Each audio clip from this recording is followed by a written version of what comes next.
Naked Eyes, taking us to 8:40. This is the Morning Drive with the Flying Dutchman and Carrie, Chong. And with us today in the studio, very honored, please welcome Robert Grubb and also Paul Hanlon, who are currently starring in the musical Sunset Boulevard. Welcome, guys. Thank you so much for having us. Well, we're very happy to be here, yes. Thank you so much. Okay, let's get down to business. I'll be honest, I know Sunset Boulevard from the 1950 movie. Right. Right? Beautiful film. Great film. A lot of people don't know Sunset Boulevard. How would you describe it? What's the story about? Oh, take this one, please, Paul. Sunset Boulevard basically is about a faded, silent movie star, Norma Desmond, Right. who was very popular. And then with the advent of talkie films that had dialogue, her career then faded into obscurity. Okay. And it's basically about her trying to hold on to the past. It's about, trying to hold on to the sense of glory that she had, her fame, her fortune, her beauty. And it's a love story. It's a tragic love story. That's sort of it in a nutshell without giving too much away. Okay. Yes, it's sort of like these days, a lot of people can be famous. I mean, you can be an influencer or something. Yeah. Like that, Yeah. But back then, at the very, very beginning of film, remember, film has only been going, 100 years? Yeah. And back then, there was only a certain amount of people who were these massive film stars. So Norma Desmond is one of these. And next thing, talkies comes and she's not interested for some reason, I don't know. And then, so she goes away from film. And then one day, this young man just appears in her driveway. Yeah. Well, things happen. Ooh. Interesting things. Sounded good. Yeah. Paul, you play the founding father of American cinema, Cecil B. DeMille. That's right. Was there any pressure in playing such a legendary character? I mean, the man gave us classics like Ten Commandments, Cleopatra, Sam and Delilah. That's Tell us right. about that. There's always a little bit of pressure in playing somebody that's so respected and so recognised. Although having said that, I also had the privilege of, I played one of the only non-fictional characters in the piece. And so I was able to do, a bit of research when it comes to how Cecil B. DeMille presented himself. There's not a lot of footage of Cecil B. DeMille around. Yeah. But interestingly enough, as you know by seeing the film, he plays himself in the movie. That's right. So, as far as character research goes, I was able to watch the movie and have a look at how he presents himself and how he talks and how he carries himself and his relationship with Norma Desmond. So, I mean, yeah, there is a little bit of pressure, as there is with playing any role, I guess, with someone that's so recognised. Absolutely. And they were very, very big films that he was doing. Yeah, they were huge Samson, films. Delilah. I mean, the Ten Commandments, they had extras, thousands. Yeah. I mean, it's just The incredible. Steven Spielberg of his time. Yeah, that's right. So one of the most revered films, Absolutely. in classic movie. And in it, in the show, there's references to now the pictures have got small because they're about little people doing their own little things. But That's back true. Then, they were making these magnificent big things about, I don't know, pharaohs or whatever. Yes. Okay, we're going to go on Facebook Live right now, so join us there as we talk to Paul Hanlon and also Robert Grubb of Sunset Boulevard. 1FM. So, Robert, for you, Yep. you play a butler in Sunset Boulevard. Max Von Mayerling. I do indeed. You do indeed. As an actor, how does one get into a role? How does one relate to that character? Oh, look, I think it's just a matter of, first, I watched the movie. Right, So I yeah, stole all his gig. No.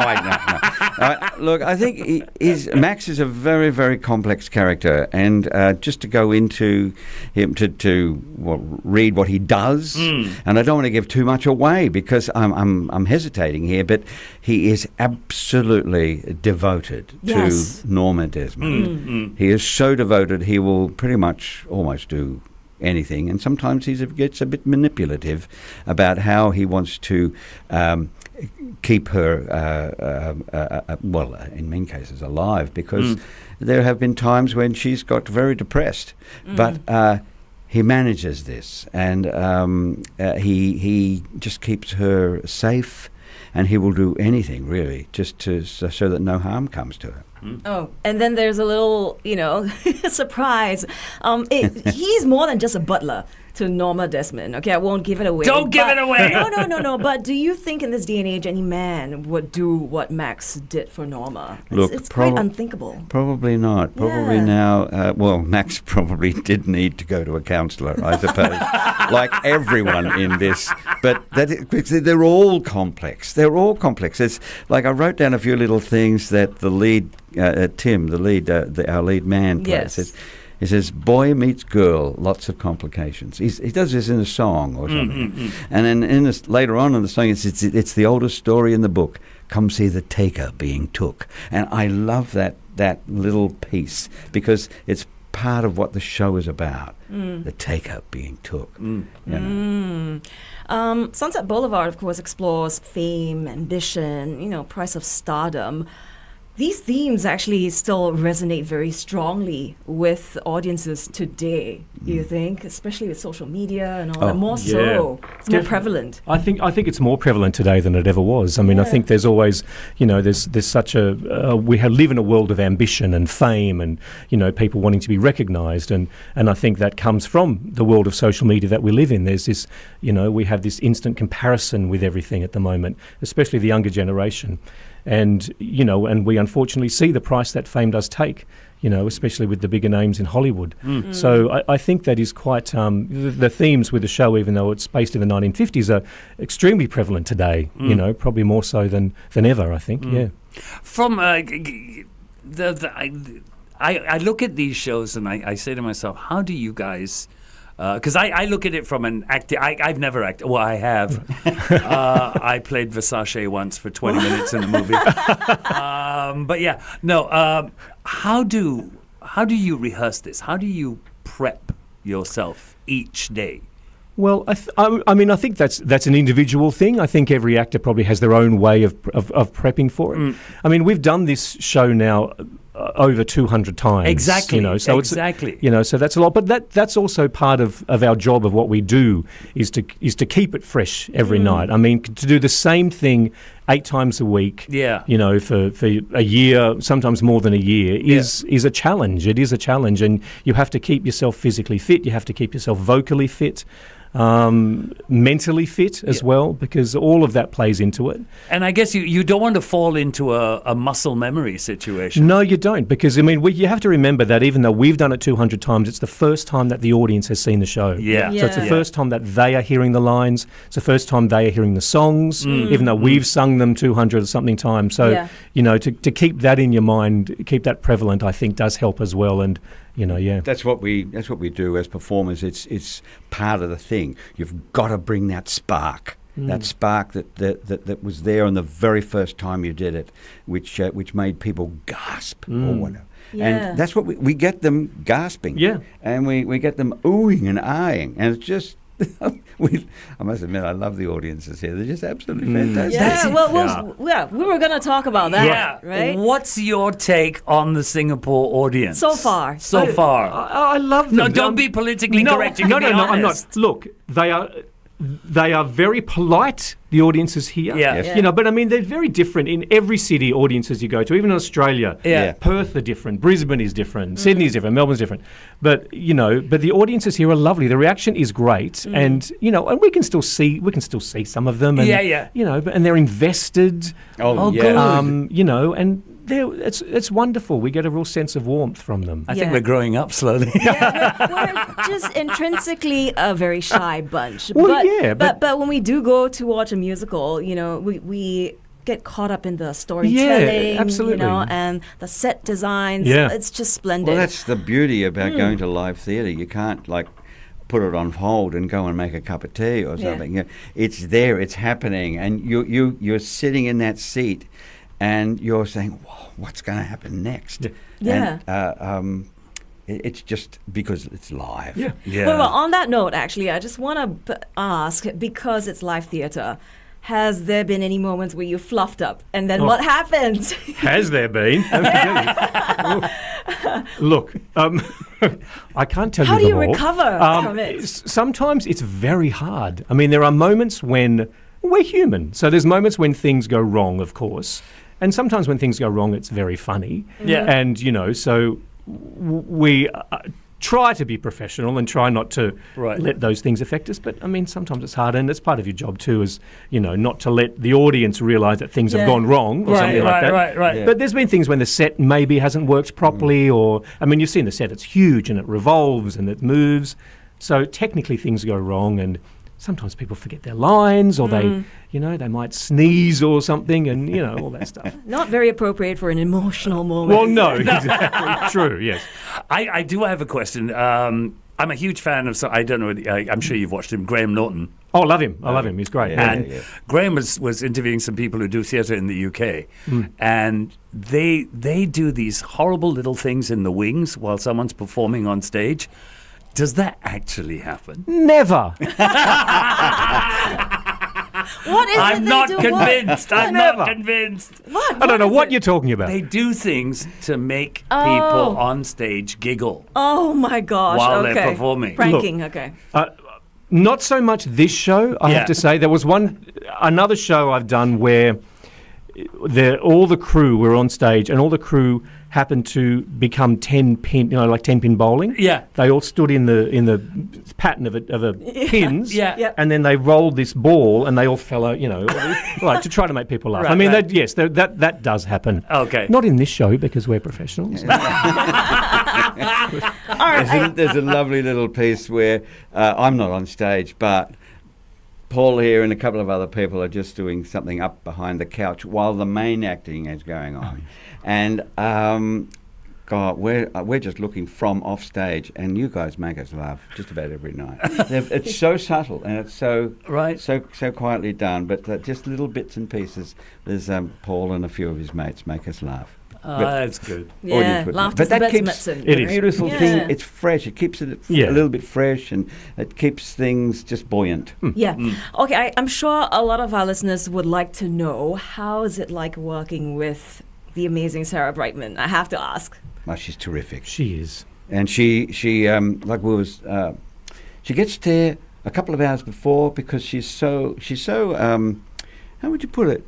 She's really very determined to get Very it right. focused. Very focused. That's what I was looking for. Yeah, she's wonderful. She goes through pretty much all the songs. She does all her exercises, and sometimes I get there early, and I'm going, oh God, how lazy am I? I mean, she's out there doing it. But there is a time when the stage is just hers, because she's got a very big sing, and so I really respect that. I really respect how focused she is, and that. But she's a sweetie, and she really loves Singapore, by the sounds of it. Yeah. Loves getting out. Yeah, she's wonderful. It's she's an icon. It's Absolutely. a privilege to work with her. Awesome stuff. We're going to go back on air and continue talking about Sunset Boulevard.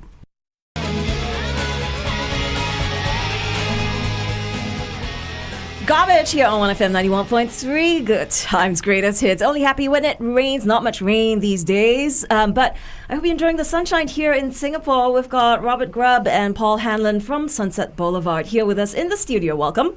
Thank you so Welcome. much. How are you enjoying Singapore so far?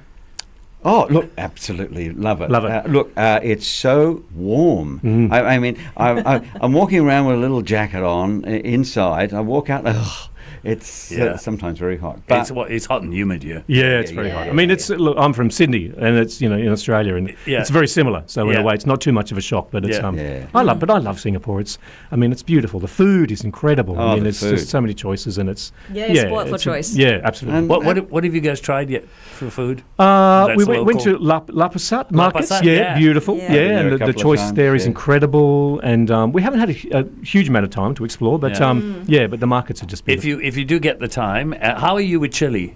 I'm not great myself. I'm not great either. Oh, My gosh. sons I love wanted you to try barbecued stingray because it's really good. Wow. Yeah, but you got to be able to take chili. okay. Maybe start with a chili crab because Yeah. that's That's easier. Sweet, a little bit spicy, Oh, but not nice. too much. Yeah. Okay, so The score from Andrew Lloyd Webber is just spectacular. Robert, do you have a favorite scene or a song Look, I to think perform? it's when Sarah Brightman sings "Never Say Goodbye." Is that it? As if we never said As if we goodbye. never said goodbye. She's stunning, and it's a little. Not only is her voice like pretty much, well, the song was written for her, and it's just wonderful. But she has these moments where during the song where there's she takes a pause and there's silence. It's just stunning. And besides that, talking about the music, it's just wonderful. But the orchestration, that's Yes. how you put the music to get the song together. And I sit there in the wings and I'm going, my God, that's wonderful. Why did he bring that instrument in at that particular time? And it's the music. It's just It's absolutely beautiful, stunning. yeah. I think it's one of his finest scores, Andrew Lloyd Webber. I've always loved it. I've always agree. admired it. It's so rich and lush and opulent. The music is beautiful. It's very hard to sort of pinpoint one favourite song, but Yeah. it's all so beautiful. Do you have a favorite scene, Paul? Look, I think I agree with Robert. I think the scene in the studio when Norma's sort of, when she's reminiscing and going back to her past, because it's so beautifully sad, and it's and it's wonderful, and the song is so lovely. So I think that's probably one of my favourites. Definitely. One of those little moments where the real where her real feelings come out in Yeah. a way. She goes, oh my goodness, I've been away from this so long, and yes, I want it. Yeah, that's right.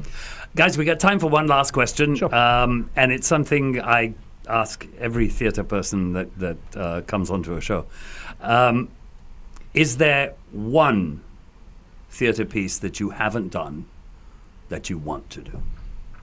Gee, that's hard. Yeah, throw it out there. Come on. Yeah. I wanted to do Les Mis, and I auditioned for quite a few of those characters and never made it. But I love that musical. I hear it's a big monster, but I Yeah. would love to have a crack at it. Okay, Les Mis. You know what? Without giving a little plug, I probably have always wanted to do Wicked. Yes. I've loved the show, Okay. and I'm lucky enough to be coming back here with Wicked. Yay! And so, yeah, I'd say that, Okay. definitely. Cool Yeah, that's stuff. something we're looking forward to as well. But yes, catch Sunset Boulevard at Marina Bay Sands Theatres right now. Very limited season till the 23rd of February, if I'm not wrong. That's right, yes. That's right. Make Yes. sure you get your tickets from Marina Bay Sands. It's All really right. important. Thank you so much once again. Thanks so much. It's been a pleasure. It's been Robert great. and